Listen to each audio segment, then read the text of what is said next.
Let's get it. Mike Sempervive here with you for the next hour talking professional wrestling, which is something we do every single day here on the Sports Byline Broadcasting Network. And however you're joining me today, tune in iHeart, American Forces Radio, sportsbyline.com, over-the-air affiliates like the Mightier 1090, Sirius XM 156, or via podcast or video streaming on Twitch and YouTube. I'd just like to say thank you for spending a little bit of time with me today. And we have got a lot to get into, a really, really busy weekend, which has already started up in Chicago. There was an AEW show last night with Josh Alexander and Masha Slamovich on it for the Impact title that I heard was really, really good. I got to get caught back up on that. But tonight, of course, Black Label Pro and Game Changer Wrestling getting together.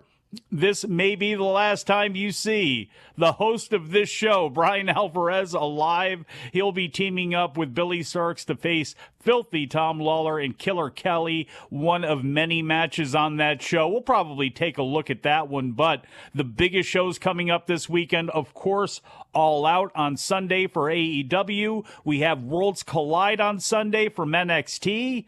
And the first one, Clash at the Castle, WWE, coming up on Saturday. I believe it's 4 p.m.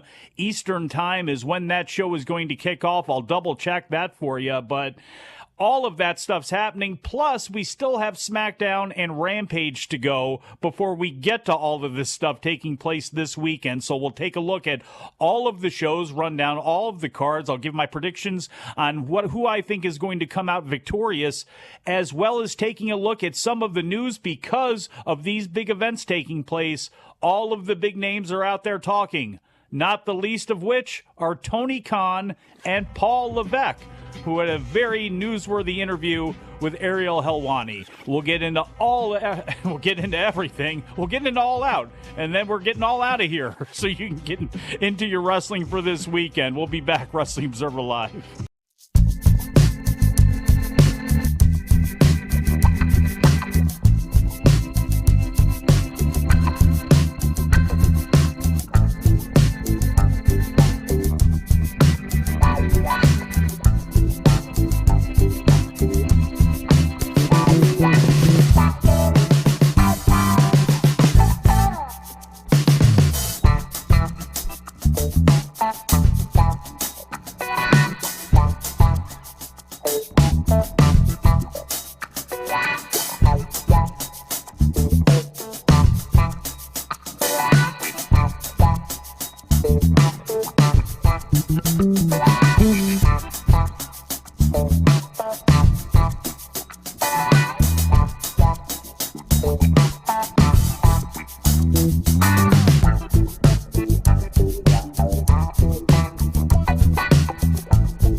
Hey there, everyone. While we take a quick break, I have another trivia game for you, and this time I'm going to go ahead and quiz you on how well do you remember All Out 2021. Let's play. Question number 1. How many title changes did we see at All Out 2021? A, 0, B, 1, C, 2. Welcome back to the show, Wrestling Observer Live. Mike Sempervive here with you, the big boss man, Bryan Alvarez, in Chicago for all of the festivities that'll be taking place this weekend.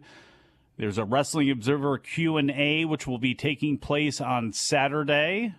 I don't know if Bryan will be in any condition for that, as he has his match tonight coming up. But this is all a part of a very busy weekend here. All Out, Worlds Collide, Clash at the Castle, all coming up. And if you've been to the front page of the WrestlingObserver.com website, you would know that Tony Khan and Paul Levesque are out there doing some talking to build up these events.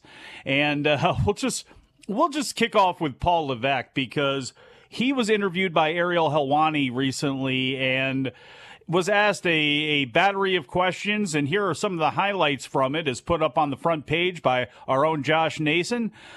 He was asked, Triple H was, if he felt the rebranding of NXT was punishment for losing the Wednesday Night Wars to AEW.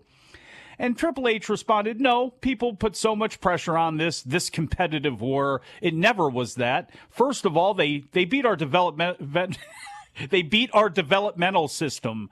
Good for them. And I saw this clip of how he said this, because it's, first of all, they beat our developmental system.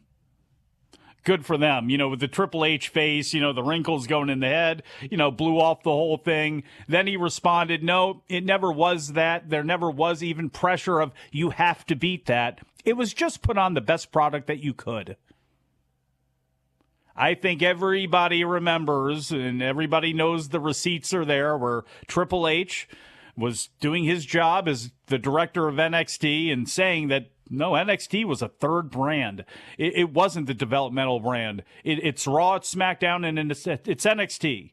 And, of course, we kind of knew that to be true, although you did have your Adam Coles and your Finn Balor's and your Samoa Joes and plenty of other people that were also involved in that mix, but it was also to develop younger talent. It was to develop people that were coming in off the indies that they wanted to try to start working at WWE style. So obviously Triple H is just being Triple H when it comes to talking about AEW and when it comes to talking about NXT, and the fact that they did get beaten like a drum by AEW. But there is a kernel of truth in what he says, and I don't think anybody, because I've seen people kind of react, a little bit probably too emotionally to what Triple H is saying here. I mean, what do you expect this guy to say?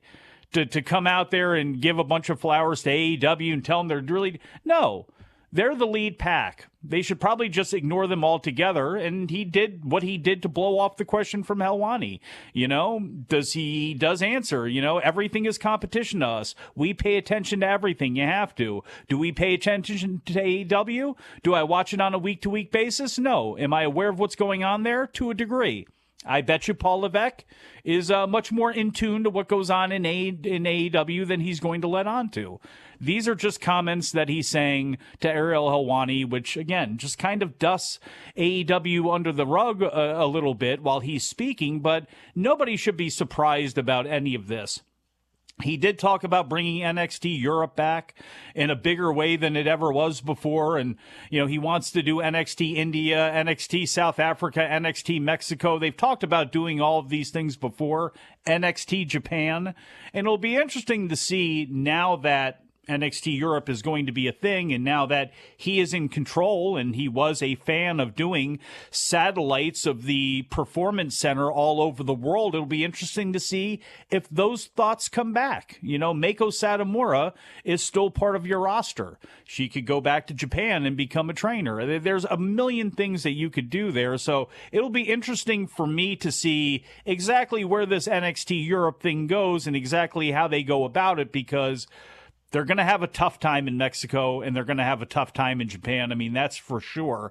But it doesn't feel like to me that they're going to be stopping doing that. And one place where they've gotten and where wrestling has gotten lucky in the last few years has been Australia and New Zealand. And it'll be very interesting to see if WWE decides to kind of dig its tentacles there. You know, that's a place where New Japan is doing very well right now. We've seen a lot of people, whether it be Aussie Open or Bad Luck Fale and a lot of these guys that are coming out from down there, you know, Robbie Eagles. There's a lot of guys there where, you know, we'll see how it goes, but there's a lot of talent there, a lot of women's talent. Look how many women have, you know, gone, and we've made jokes about they come out of Australia, they go right to Lance Storm to be trained, and then they end up in WWE. There's been a lot of women, so I'll be interested to see if and when they decide to make a move in that direction.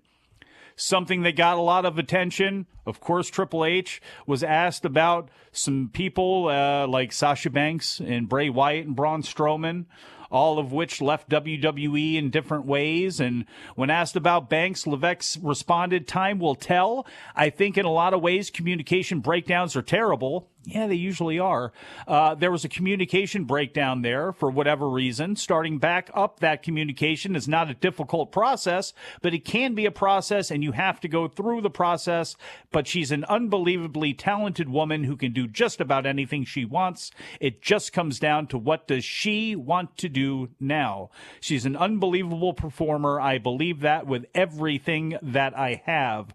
I'm not sure if Ariel asked him about Naomi, but her name was not brought up. Braun Strowman's, though, was, and obviously we've had the reports this week that he will be back in WWE, possibly beginning on Monday night. Triple H responded, "Braun, we'll see. He's a polarizing person a little bit sometimes in the business, but for a guy his size, what he brings to the table, he's an amazing athlete. If this is what he wants to do at the highest of levels, then I would like nothing more than to give him another shot." We'll see how that goes. I said it yesterday. I hope Braun Strowman coming in, it's more of a short-term thing because I've seen Braun Strowman against a lot of those guys already, and I'm not sure I want to see any more of it. I know he's a bigger, more athletic guy in comparison to some of the other people that they have, and I'm not saying that he can't be a killer there, but we'll see how it works. I'm not really over the moon about the thoughts of him coming back.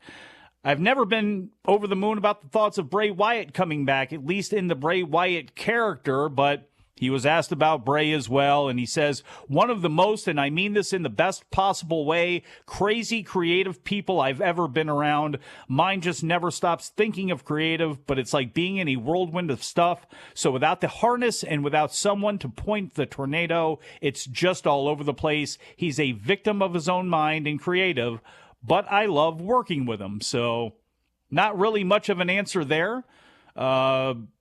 The reports are there about Braun. The reports have been there about Sasha Banks. Could we see Sasha and Naomi show up at Clash at the Castle to challenge the tag team champions? Could we see them show back up on Raw this Monday? Could Braun be not the only surprise that we see and we get them back?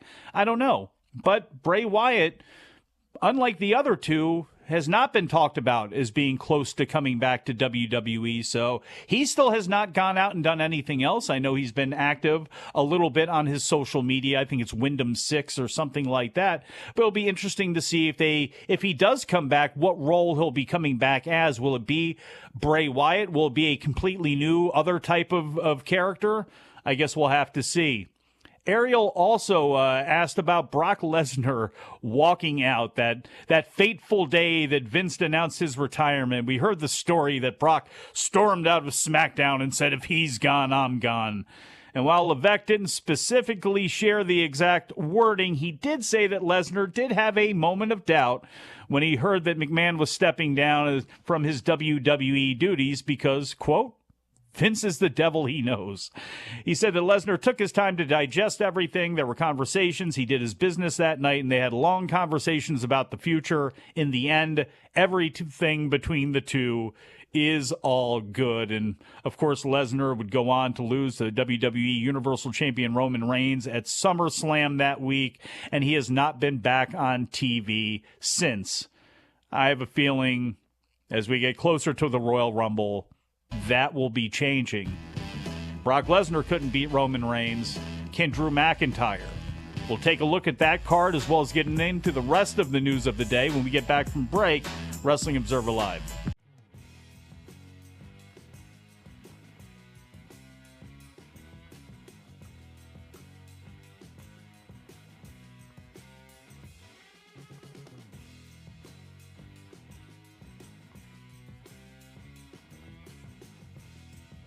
The answer is 1. Out of 4 championship matches, only 1 changed hands, and it was for the AEW World Tag Team Championship, in which the Lucha Brothers defeated the Young Bucks. Question number 2. Who wasn't in the Women's Casino Battle Royale? A. Ty Conti, B. Chris Statlander, C. Jade Cargill, D. Rebel.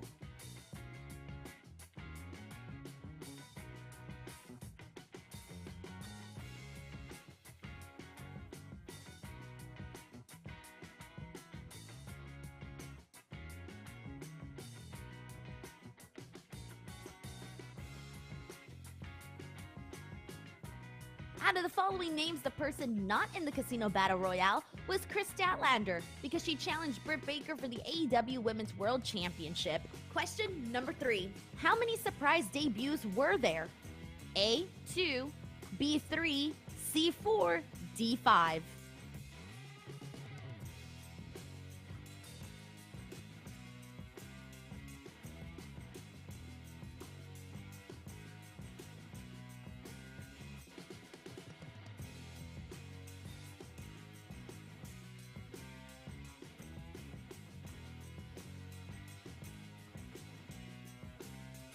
The answer is 4. We saw the AEW debuts of Minoru Suzuki, Adam Cole, Ruby Soho, and Bryan Danielson. Question number 4. What was the opening match of the main card? A. Moxley vs. Kojima, B. The 10-man tag, C. Miro vs. Kingston, D. Jericho vs. MJF.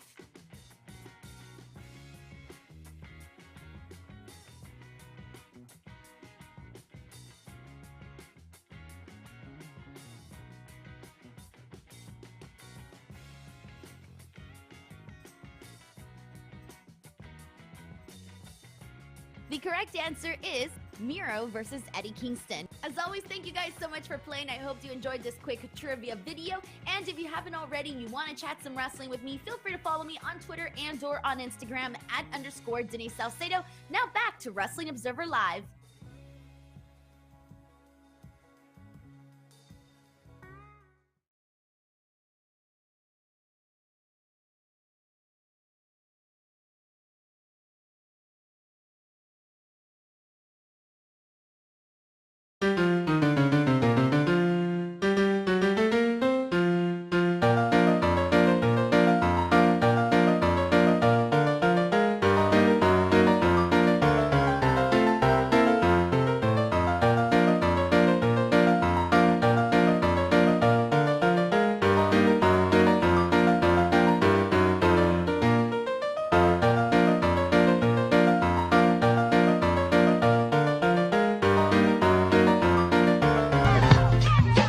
Back on the show, Mike Sempervive here with you, Wrestling Observer Live. The big boss man, Bryan Alvarez, in Chicago, getting ready for his match tonight, tag match with Filthy Tom Lawler on the other side of the ring. Then he's got a question and answer session to do tomorrow alongside Dave Meltzer.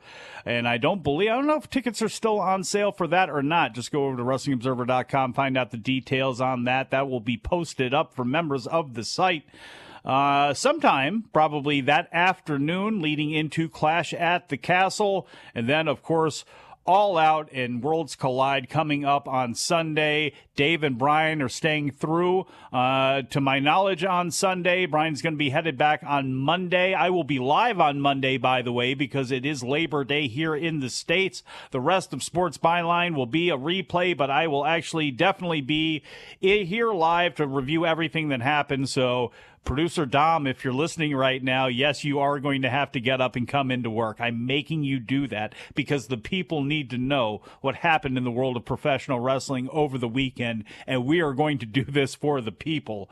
And If you're one of those people that want to get at us at any point this weekend, you can. You can do it on Twitter. I am at Sempervive. Bryan is at Bryan Alvarez. The timeline for this show, as well as all of the news and information you're going to need this weekend, is at WONF4W. The broadcaster is at Sports Byline USA. And if you love pro wrestling, at Mid-Atlantic Pod, because I like posting up a whole bunch of stuff from the era of Jim Crockett Promotions, really from any era of Jim Crockett Promotions, but especially the 80s when Dusty Rhodes was there in running things, and you had the Rock and Roll Express. You had all of these great figures, and one thing that you didn't have was backstage drama.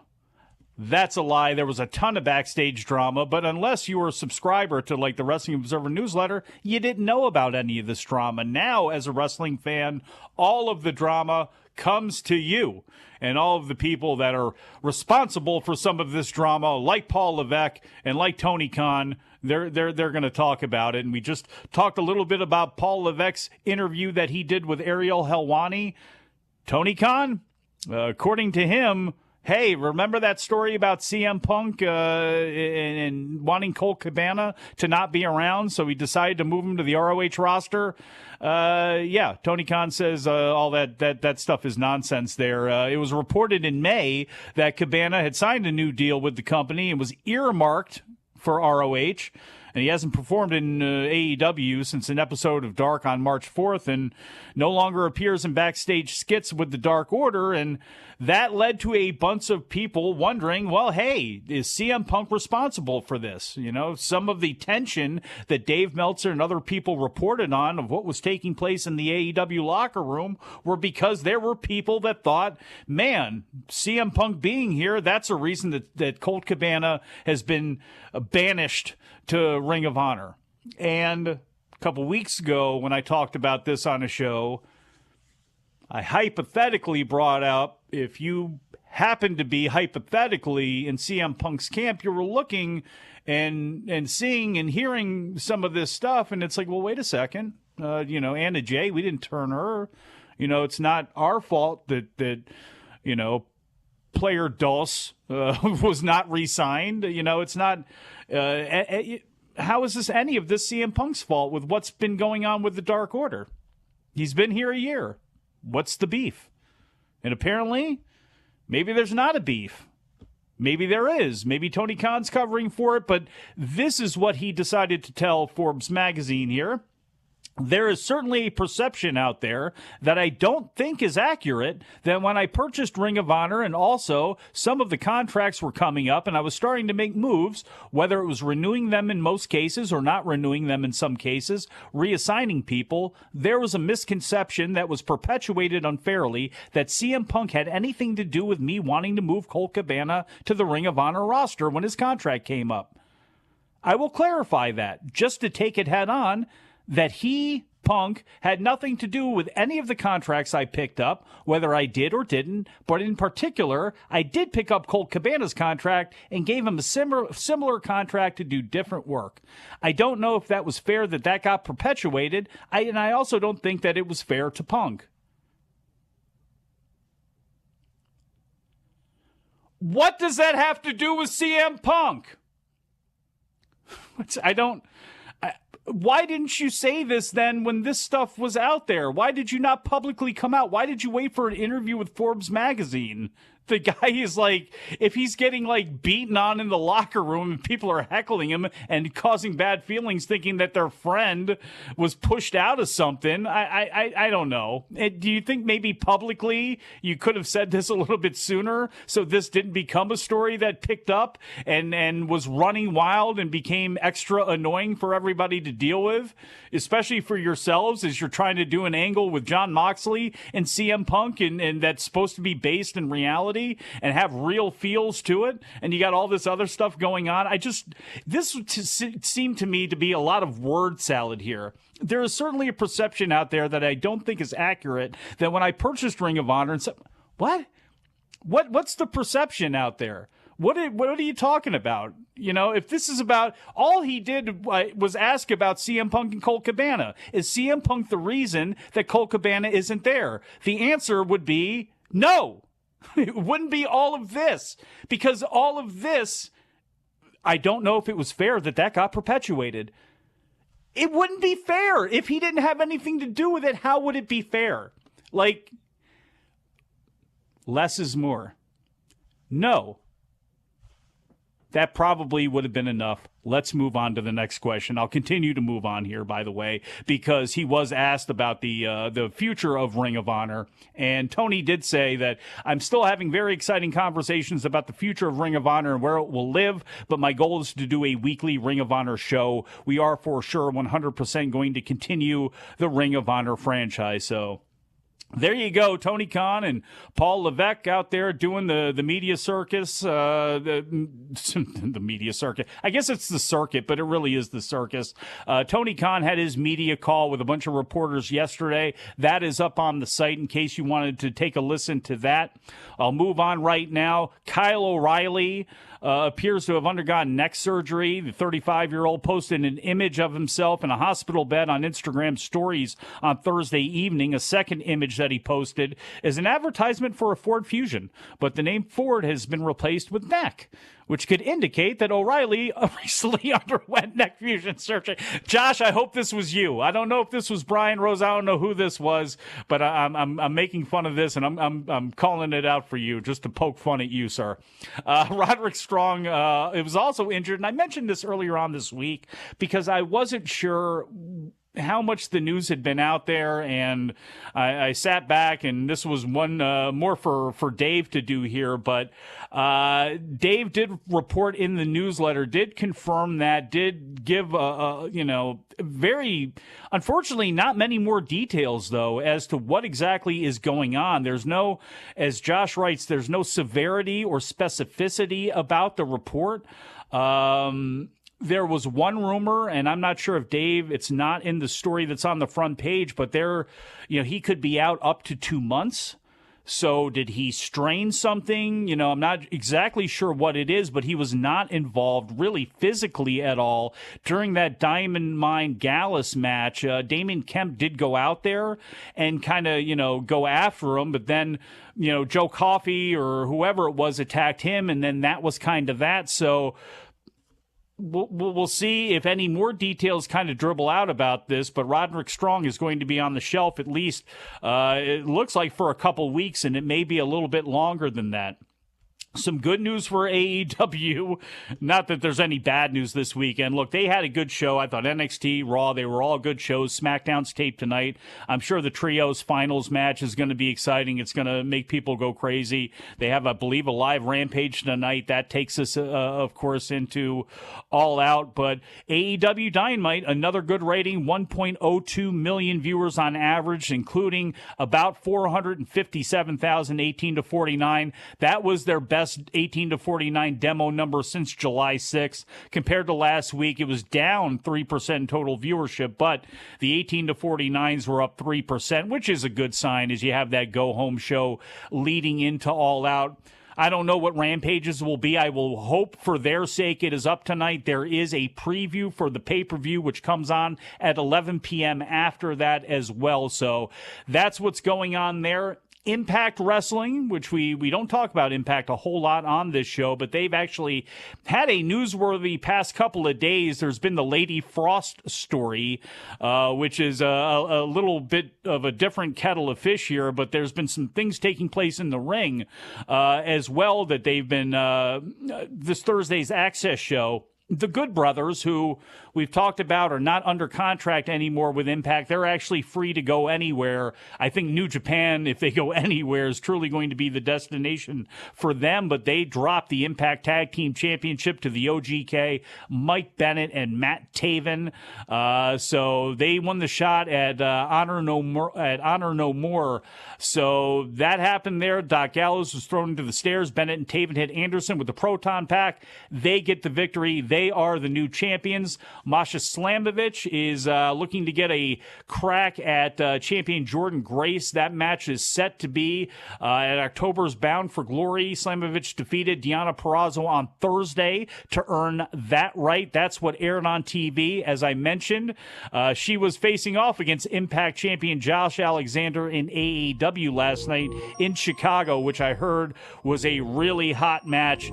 Both people very, very talented. Masha Slamovich, I don't know if she's the most talented person in her own house because Akira's there, but I'm going to say that she is just to piss him off. Oh, yeah, by the way, Mickie James, she's timeless. She ain't retiring. But we got to go to commercial. Be back with everything else you need to know. Wrestling Observer Live.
Alrighty now, one of my most favorite games to play during these commercial breaks is the word scrambler, word unscrambler, whatever the hell this game is called. Let's unscramble some words.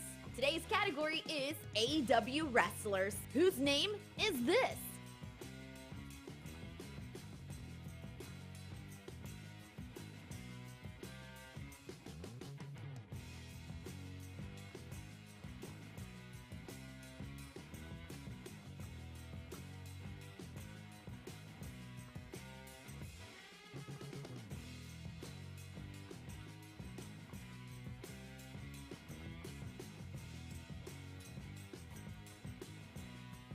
The answer is Angelo Parker. Next one, who's this? Back on the show, Mike Sempervive here with you, Wrestling Observer Live. You know, a couple more Impact notes before I take a look at some of the shows that are coming up here this weekend. Mascara Dorada, the former Grand Metalik in WWE, made his debut on Thursday for Impact, defeating Alex Zane. And I got to see that match. He wins a future X Division title match against Speedball Mike Bailey. I got to see that match, too. So they didn't announce the date, but all of this was recently taped in Dallas. And I guess it's going to air a little bit later on this month. I apologize for everybody. I just gave a spoiler, too, at the end of all this.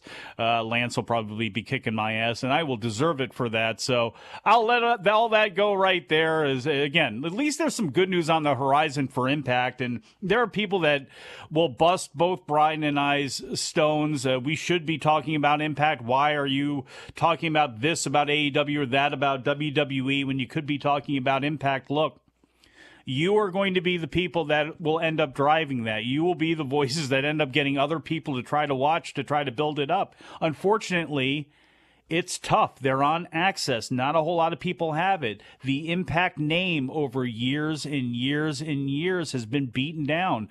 Both Impact and Ring of Honor both. You can't do it, I guess, because these products were purchased because of their name. I mean, Anthem went as far as to buy a TV network, which maybe they were going to do anyway, but they looked at it as a way where this other thing that we own could be in a prominent position on this channel. And it's tough. It's very, very tough. But a lot of people look. I love Josh Alexander. I love Masha Slamovich. I love a lot of the people that they have on that roster, that they've given opportunities to. Tasha Steeles and Kiera Hogan. I love them as a team when the chances I had to see them there. So they have talent there, and it's just going to be enough people that really get behind them, start watching it, and really start driving the conversation, not only to shows like this, but, kind of all over the place as far as, getting people back talking about Impact again. And it's not easy. It's not going to be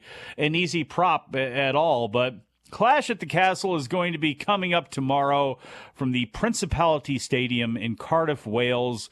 Tyson Fury on his 34th birthday a couple of days ago, or I guess it's been about a week or so now.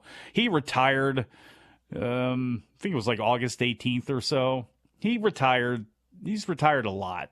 Maybe not a lot, but on more than one occasion he's been done with this whole thing, and I guess maybe now would be a good time to be retired if he wants to get involved in professional wrestling, and who knows what could happen. He says he's going to be ringside for Drew McIntyre and Roman Reigns, which is the main event. Roman Reigns has been the heavyweight champion of the world for 2 years. Tonight on SmackDown, there will be a ceremony for Roman Reigns to celebrate that achievement. It will feature the Usos. It will feature Sami Zayn. I guess there's been reports like from PW Insider, maybe Solo Sikoa is cut into the show with some sort of appearance or something like that.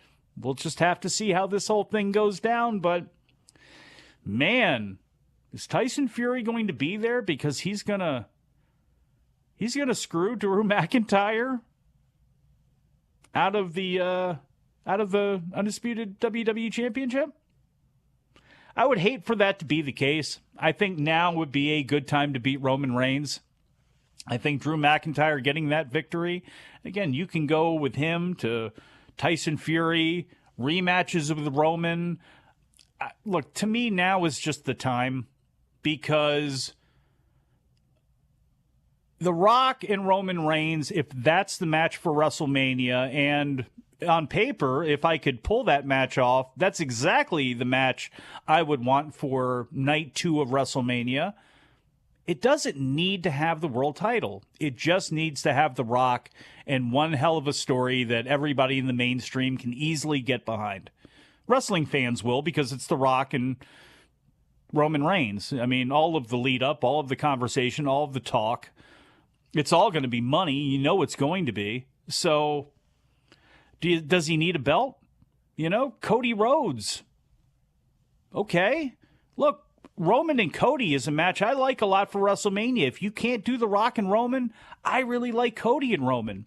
But Drew McIntyre can win the belt now, and Roman Reigns can win it back, and he can talk about being back on his thing again. He can talk about having his family again. He can talk about having his bloodline again.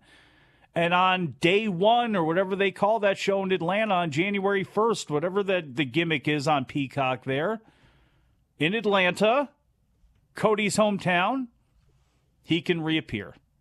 And he can challenge Roman Reigns at that point, cut him off and go, wait a second. Your bloodline came after my bloodline, and as we remember, my father did not get a chance to be WWE champion. I don't know. Long story short, I believe Drew McIntyre is going to get the victory over Roman Reigns. That's what I would like to see happen, because I think you can do more with it. From here, if Roman Reigns, okay, he gets the victory, okay, then what? then what? You know, Drew McIntyre's got Killer Cross already set up, or Karrion Cross, whatever the hell they're calling him, Cross and Scarlet. He seems to already have that set up. So does Cross go, well, no. I'm going to continue to go after Drew here. I mean, I don't know. I don't necessarily want to see Roman and Cross as a one-on-one. I don't know. I kind of want to test the waters with Cross against Drew first. But, could this be leading to a three-way with these three guys? I don't know. I don't know how it's going to go down, but I think Drew's going to come out of there with the belt.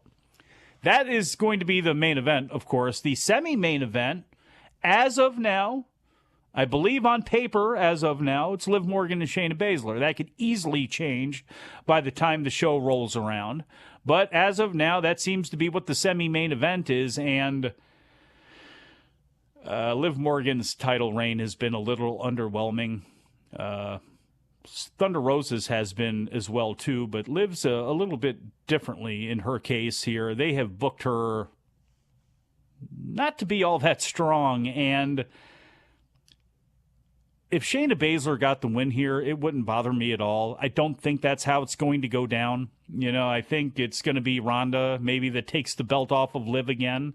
Maybe because Shayna breaks her arm in this match or something like that. Hopefully somehow you can have Liv come out of this thing looking a little bit stronger. I can't believe she's going to lose the title here to Shayna if she does. I don't know what you do here. How many times could she fail and cry about it and then say she's gonna come back because that's what she does? No, she could use a win here, and I think she gets it. Bianca Belair, there was some Maryland coming back out for you. Blair Road.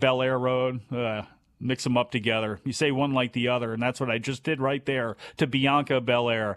Alexa Bliss and Asuka against Bayley, Dakota Kai, Io Sky. I'm sure this match is going to be incredibly fun. Hopefully they just let them go all out. This is the show I'd probably open with. This is the match that I'd open the show with. I'd send them all out there and have them all fly around. I bet you it'll be great. Who gets the victory here? I'm betting Bayley, Dakota Sky, and Dakota Kai and Io Sky get the victory. They obviously lost during the tag team tournament that was going on to get a little bit of heat there somehow, some way.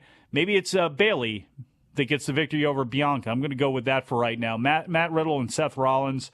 I just want to see it be a fight. That's all I'm looking for. You did what you did on Monday. You played into that old John Jones, Daniel Cormier thing. You've made this a blood fight. You've brought families into it. I don't want to see a lockup.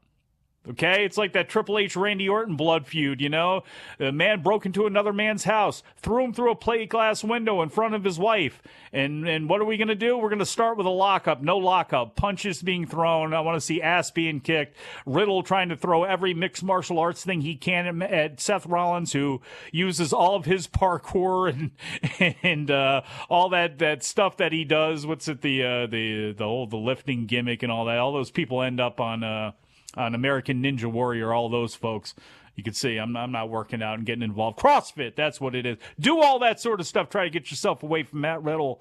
But I want to see a fight in this, and I want to see Matt Riddle get the victory. I don't know who is going to get the victory here. You can easily make it where Seth Rollins takes advantage of an upset Riddle's mistake, but I'll say Matt Riddle here. Gunther against Sheamus. Same thing. I just want to see two dudes hoss out and beat the living hell out of each other. Sheamus is pasty, and Walter hits hard. Can you imagine the handprints that are going to be on that man's chest by the time everything is said and done? Gunther is a great Intercontinental Champion. Sure, Sheamus could get the victory because, the UK and Ireland and everything, but it's Wales. You can beat that dude. I hope Gunther gets the victory. And Edge and Rey Mysterio against Judgment Day. I think Judgment Day is getting the victory. I think Dominic Mysterio is going to turn on his father and Edge, and he'll be very upset on Monday, and he'll chastise his father for choosing Edge over him, and he could say that he's safely in the arms of who he wants to be with, and then Rhea Ripley can just kind of like pick him up and kind of cuddle him like this, and be very interesting to see what Dominic Mysterio's role is going to be inside of the Judgment Day faction. Braun Breaker, Tyler Bates singles match, NXT UK and NXT Championship unification coming up on Sunday. Braun Breaker, gotta be. No offense to Tyler Bate or anything like that, but yeah, it's going to be Braun Breaker who gets the victory there. And if he doesn't get the victory there, he better be on Monday first thing when Raw opens up. I don't think that's going to happen, though. Mandy Rose, Mako Satomura, and Blair Davenport. I mean, you could make the case that Mandy Rose could win this. You could, especially if you worked for WWE. But look, I think the way they've been talking, they obviously want Toxic Attraction on the main roster. She coming up with Toxic Attraction just makes the most sense. She's got the most seasoning now out of those three women. Is she great in the ring? No. Is it a great act that catches your eye? Yes. Can they get in there and fight with Bianca and Alexa and Asuka? They absolutely could. So, you know what? Throw them all in the fire. You know, where's Mandy Rose really at? How much can Gigi and JC keep up with the Charlotte Flairs of the world, the Becky Lynches of the world, the Baileys of the world, the Biancas of the world? Can they keep up? We're going to find out.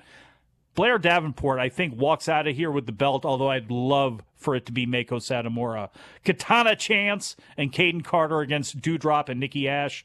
Katana Chance and Caden Carter, I believe, get the victory there. Creed Brothers against Brooks and Jensen, against Gallus, against Pretty Deadly for all of the tag team championships. I'd like to think the Creed Brothers would win here. I do like them a lot, although I think Gallus or Pretty Deadly coming out with the belts, I think would be a good thing. You know, especially because, too, if you have a Mandy Rose or a, Braun Breaker, if they're going to be, winning those matches, you may want to throw something over to the UK side. And I think if you throw it over to Pretty Deadly, or Gallus for that matter, you ain't losing a thing. I think they're both excellent teams in their own ways. Carmelo Hayes and Ricochet is probably going to kick a whole lot of ass. I love Carmelo Hayes. Carmelo Hayes on that short list of people down in NXT that you look at, and he's at the very top of it. How can that guy not be a star when he gets moved up to the main roster? It's because they screw him up. He can do anything on a microphone. His team with Trick, even though Trick, wrestling-wise, isn't where they need him to be on the main roster, who cares? They're talking about bringing up Toxic Attraction. They brought Hit Row up. They're on the main roster. If you bring up Trick and it's too early, who cares? That's fine. You're going to be bringing up Legato. You're going to be having other people that are around, including like the Ricochets of the world that he can work with and maybe get a little bit better. But when it comes to his partner, Carmelo Hayes, that man is awesome. I think he holds on to the belt. And at some point, sooner rather than later, I think we see Carmelo Hayes on the main roster. I'll give you some of my thoughts on who I think is going to win the matches for AEW's All Out. And we'll put a bow on this thing. Wrestling Observer Live.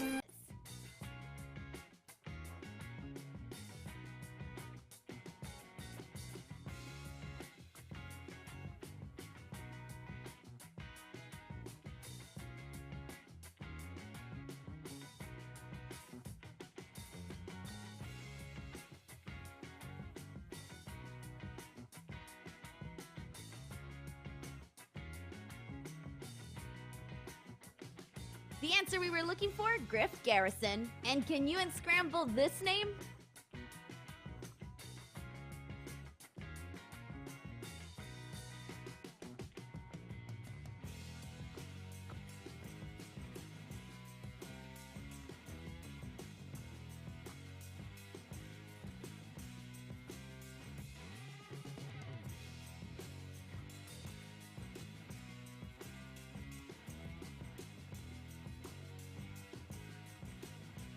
And the answer for this one was Michael Nakazawa. Who can this be?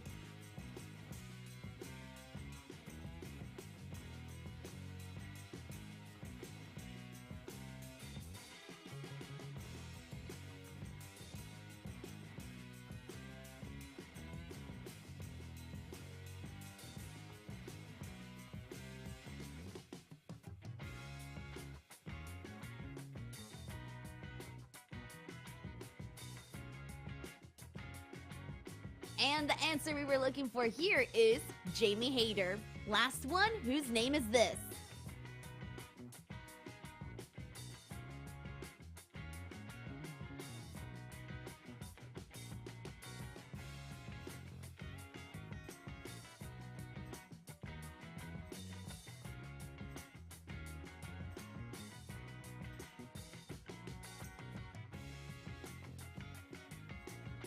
And for this last one, if you guessed Time Mellow, you are correct.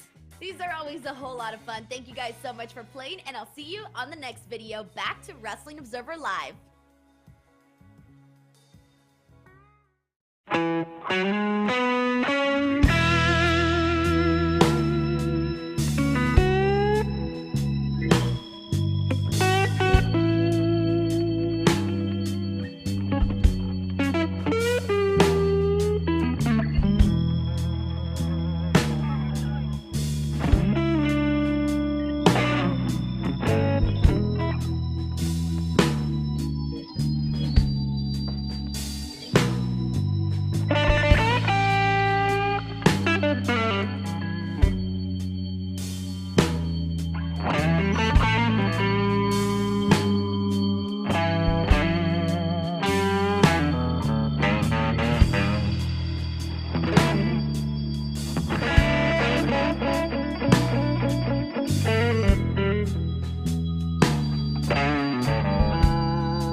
Wrestling Observer Live, Mike Sempervive here with you. You know, yesterday on the show, I talked about Chris Jericho working for Wrestle and Romance and Genshiro Tenryu over there in Japan, and I said there was a story that I wasn't sure if I could actually say on the air or not that stuck out with me from Chris Jericho's first book, Around the World in Spandex.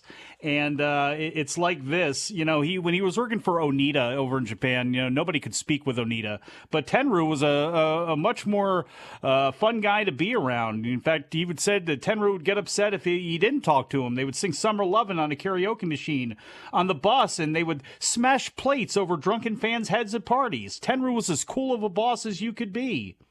Curious author's note, I heard rumors that Tenryu had pearls implanted in his wiener, which was a Yakuza technique used to increase sexual pleasure. I never had the balls to ask him if it was true. I don't think anybody would ask Tenryu if that was true or not. Maybe you could make a scene out of it like they did in Showtime when the Lakers documentary, when it came to Spencer Haywood and people asking questions about him. But that's a story for another day.